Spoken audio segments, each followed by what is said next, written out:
자, 이번 영상에서는 코로나19 사태로 비롯된 어떤 국가의 권한, 국가의 책임은 어디까지인가에 대해서 얘기를 해보는 영상이 될 것입니다. 이렇게 얘기하지만 또 쓸데없는 얘기 많이 할 거예요, 아마.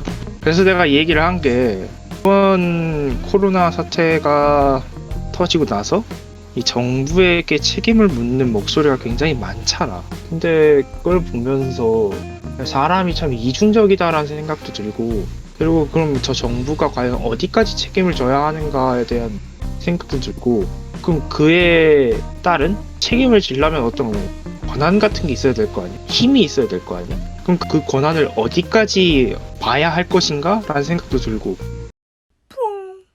이 생각이 일단 가장 첫 번째로 든 게, 자영업자들이 되게 힘들다고 얘기를 하잖아요, 지금. 그치, 힘들 수밖에 없지. 사람들이 많이 안 다니니까. 근데 그거에 대해서 지금 모든 업종이 다 그런 건 아니지만 일부 업종에 대해서는 영업을 좀 중단해달라고 행정명령이 떨어진 곳들도 있어. 뭐 가령 노래방이나 PC방이나 아니면은 뭐 유흥업소가 될 수도 있을 것이고. 근데 그런 곳들에 대해서 국가가 마음대로 영업을 중단시키는 것, 그 자영업자의 입장에서는. 근데 그게 어떻게 보면은 폭력적으로 다가올 수도 있단 말이야. 근데 한편 국가의 입장에서는 지금 현재 이 전염병이 퍼지는 걸 막기 위해서 할 수 있는 최선의 조치였던 거고, 지금 이 두 가지가 지금 충돌하고 있다고 생각을 하는데, 과연 이게 어떤 게 맞는 건지, 어떻게 해야 하는 건지에 대한 아직 생각 정리는 잘 안 됐어. 다만 예전부터 이렇게 한참 보여왔던 어떤 사람들의 모습과는 좀 달라서 그게 좀 꼴불견이다 싶은 생각은 들어. 그렇게 이중적으로 말하는 그런 태도들이? 그러니까 이 이중적이라고 얘기를 하는 게, 소위 국가가 나서서 무언가를 통제하고 관리하고 하는 것들을, 과거에는 그런 것들을 전부 다 사회주의니 공산주의니 하면서 빨갱이라고 매도했단 말이야. 뭐 맞을 수도 있어. 국가가 나서서 통제하니까. 그리고 지금 같은 경우에는 시장을 통제하는 경우도 될 수 있으니까 어떻게 해석하면 뭐 사회주의가 될 수도 있겠지. 그런데 지금 와서는 그런 논의는 없잖아. 오히려 정부에게 좀 더 강한 정책을 요구하고 강한 대책을 요구하고 있어. 이걸 진짜 아주 극단적으로 보여주는 게 나는 마스크 사태라고 생각을 하는데, 일단 우리나라가 굉장히 특이한 케이스라고 해야 되나? 운이 좋다고 해야 될지 나쁘다고 해야 될지는 잘 모르겠는데, 혹자는 이걸 미세먼지의 긍정적 부작용이라고 얘기를 하더라고. 아, 맞는 말이네. 예.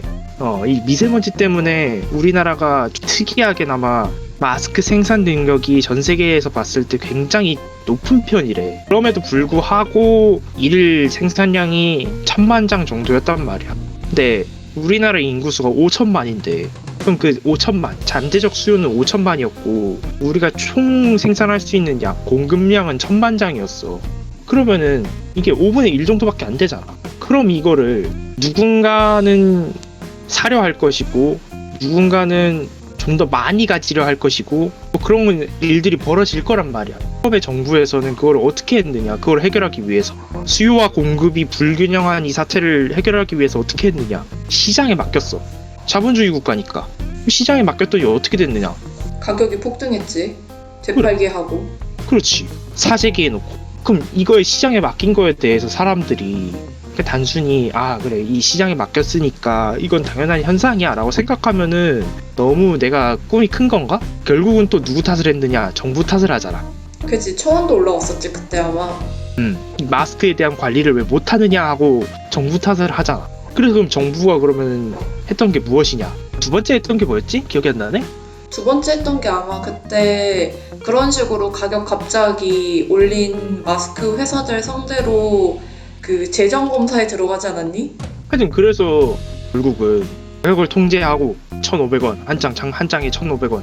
그 다음에 오부지로 나눠서 일주일에 인당 2장, 지금은 현재 3장으로 늘어나긴 했지만 그렇게 살 수 있는 양을 제한하고, 그런 식으로 해서 어느 정도 안정화가 됐단 말이야 현재. 뭐 거기에 대한 뭐 부작용이라든지 뭐 그런 것들은 뭐 있을 수 있었겠지 분명히.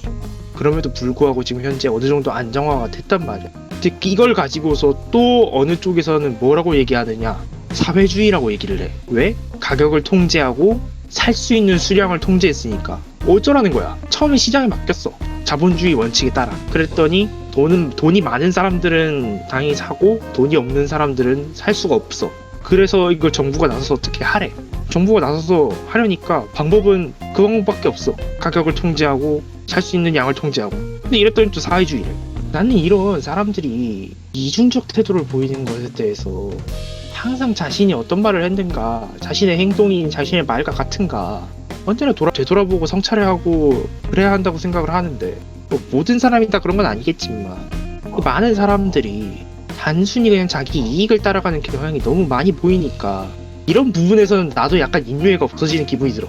항상 얘기하는 게 그거잖아. 항상 일관성을 보여야 한다. 그래서 아까 말한 것처럼 그 일부 업종에 대해서 영업 중단 명령을 내린 것도 그 자영업자 입장에서는 자신의 어떤 생존권을 위협하는 어떤 행위일 수 있단 말이야. 그래, 맞지. 근데 또 반대로 보면은 전염병이 퍼지는 거를 막기 위한 최선일 수도 있는 거고, 이거에 대해서 한쪽으로는 정부에게 코로나가 퍼지는 것에 대한 책임을 물으면서 한쪽으로는 지금 자영업자가 힘들다는 그런 얘기를 하면서 경제가 힘들다고 얘기를 해. 이걸 둘 다 해결하면은 그건 사람이 아니야. 신의 영역이지.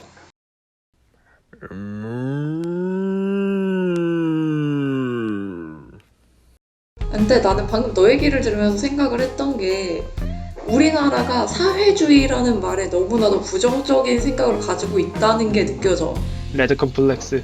왜냐하면은 우리가 이제 늘 얘기하지만 따옴표를 치고 선진국이라고 얘기를 하는 나라가 많이 포함되어 있는 유럽 국가들, 유럽 국가 중에서도 사회주의를 표방하는 나라들이 있단 말이지. 그러니까 정확하게는 사회 민주주의를 표방하는 게 좀 더 맞다고 보면 될 것 같아. 내 생각. 북한이 사회주의를 표방하고 있다라는 그런 생각이 있는 것 같아. 북한 이꼴 사회주의 이꼴 공산주의. 약간 이렇게 가는 것 같아. 전혀 다른 개념임에도 불구하고 사회주의라고? 그럼 빨갱이지. 약간 이런 생각이 있는 것 같아. 그리고 내가 지금 한국에 없고 다른 나라에 나와 있잖아. 그래서 여기 와서 느꼈던 게, 여기에서는 확진자 동선 공개를 최근에 하기 시작했단 말이야. 그 초반에 여기서도 확진자가 나올 때 확진자 동선 공개에 대해서 어떻게 할지 토론을 했었어. 잘못된 점을 생각해보지를 않았어. 근데 이제 어떻게 보면 그게 사생활 침해일 수도 있잖아, 그 확진자의. 그렇지. 근데 독일의 슈피겔이라는 언론에서 이거에 대해서 어떻게 평가를 했냐면, 스마트폰이나 신용카드로 확진자 동선을 찾아내는 것은 사생활 침해로 볼 수도 있지만 결국 이러한 조치는 국민들에게 또 다른 자유를 확보해줬다. 한국 국민들은 통행 제한 없이 생활하고 있다. 라고 얘기를 했거든. 그래서 그런 부분에 있어서 나는 우리나라의 대처가 괜찮았다고 생각을 해. 전염병에 관해서는 정부의 책임이 무한하다라고 누가 얘기를 하더라고. 그거는 어느 정도 동의를 해. 전염병을 막을 어떤 역량, 그 다음에 거기에 필요한 자원을 동원하는 능력, 뭐 그런 것들을 할 수 있는 거는 국가밖에 없다고 생각을 하거든. 그러니까 당연히 그러한 능력이 있는 만큼 전염병 관리에 대해서 무한한 책임을 지니는 거, 그거는 어느 정도 동의해. 그런데 그렇다면 그러한 책임을 물으려면 그에 대해서 어떤 행위를 하는 것에 대해서 저도 반대는 하지 말아야 되지 않을까? 그것보다는 국가가 내리는 권고를 따라야 하지 않을까가 좀 더 맞지 않을까? 뭐 국가가 무언가를 했어. 근데 그게 내 마음에 안 들어. 뭐 그 얘기가 될 수도 있겠네. 마음에 안 들어. 그럼 일단은 따르고 봐야겠지. 따르고 나서 이것들이 어떤 부작용을 낳았다. 그럼 그거에 대해서 비판을 하고 그거에 대해서 책임을 요구하면 되는 거야. 일단은 정부에게 우선적으로 책임을 요구해. 근데 내 마음에는 들어야 돼. 뭐 어쩌라는 거야. 이럴 거면 그냥 차라리 그냥 다 같이 그냥 아나키스트를 선언하고 그냥 무정부주의로 가. 나에게 정부는 없다. 지금 정부가 지금 나한테 억압하는 게 마음에 안 드는 거잖아. 그러면 그냥 차라리 그냥 다 그냥 아나키즘으로 가면 돼. 정부는 있어야 돼. 그런데 내 마음엔 들어야 돼. 내 마음에 안 들면 안 돼. 네, 그렇게 생각하는 사람이 5천만이야. 난 이래서 참 그 대통령이라는 그 직업이 별로 그렇게 좋은 직업이 아닌 것 같아. 특히 요즘 들어서 더더욱. 옛날에 뭐 권위주의적인 시대에는 대통령이 짱이니까 뭐 그럴 수 있는데 지금 뭐 그런 것도 아니잖아. 요즘 들어서 그래서 어떤 전직 대통령이 했던 말이 굉장히 떠올라. 비가 많이 와도 내 책임이었고, 비가 적게 와도 내 책임이었고, 날씨가 더워도 내 책임이었고, 날씨가 추워도 내 책임이었고, 모든 것이 자기 책임이었다고.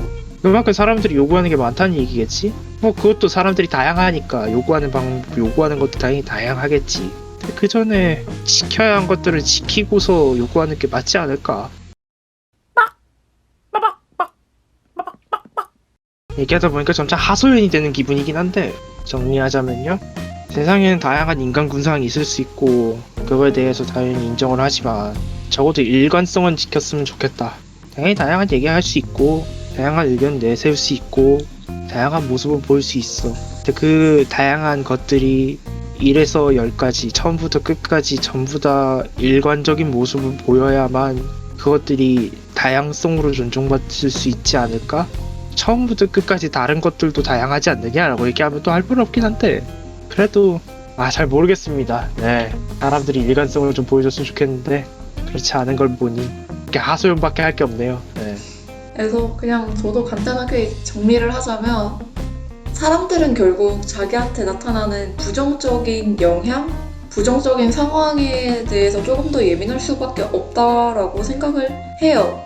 그러니까 지금 당장 내가 억압받고 내가 피해를 보고 손해를 보고 그런 게 치유가 되겠지만, 지금 우리가 일상생활을 할 수 있고 자유롭게 길거리를 나갈 수 있고 그런 또 다른 자유들이 어떻게 해서 지켜지고 있는지, 누구의 희생, 누구의 노력으로 지켜지고 있는지 한 번 더 생각을 해보고 그 자유를 조금 더 즐길 수 있고 오래가게 만들 수 있게 하기 위해서 노력을 해줬으면 좋겠어요. 자기가 할 수 있는 개인적인 노력들을.